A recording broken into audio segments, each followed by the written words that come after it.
piercings might be all the rage for some teenagers, but are they safe?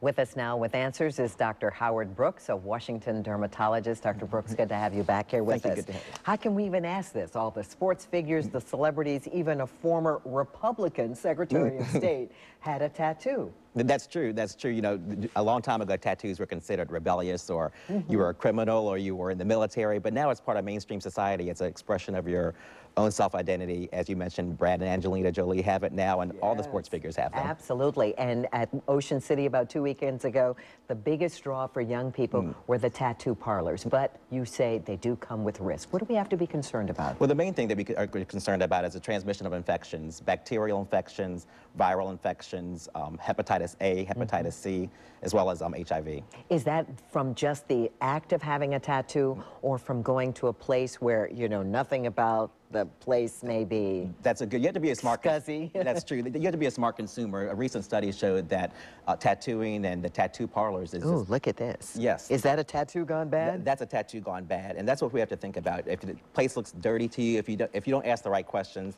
then you have to beware. This is an example of a tattoo that has a super infection on it. Ooh.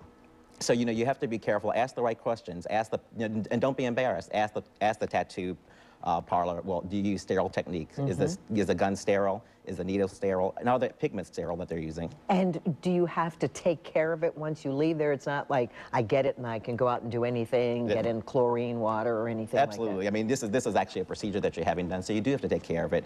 Cleanse properly with a gentle cleanser. Make sure you reapply antibacterial ointments on it daily. And you know, take proper care. If you're going to a reputable place, they'll tell you how to take care of it. All right. Now, the other thing is piercing, and I've read your colleagues in the area of dermatology, no way, no how is this good. That is true. I mean, the piercing gun that we all have heard of and we've all used is for the earlobes only. When you start using them in other parts of the body, the nose, the navel, they can get infected with... Exactly. They can become infected with, you know, bacteria, again, viruses such as warts or hepatitis. So these are things you really, really have to be concerned about. Now, there are people who at 16 decide to get a tattoo, and at 61 they wonder, why did I do this? That is true. How difficult is it to remove a tattoo? How difficult is it to repair a piercing gone bad? That's an excellent question, and I'm so glad you answered that, because a lot of patients come into me and say, hey, you know, I'm thinking about getting a tattoo. And I tell them, be very sure you want that tattoo, because it's not only is it costly, but it's extremely painful to get removed. And as multiple sessions, you're thinking about, you know, maybe a half an hour to get that tattoo placed, but you're looking at least, you know, 5 to 6 treatments 1 month apart, very painful and very expensive treatments to get them removed. And the piercings, he said, no way, piercings, no how. No way. Just don't do it. Just don't do it. Doctor, good to have you with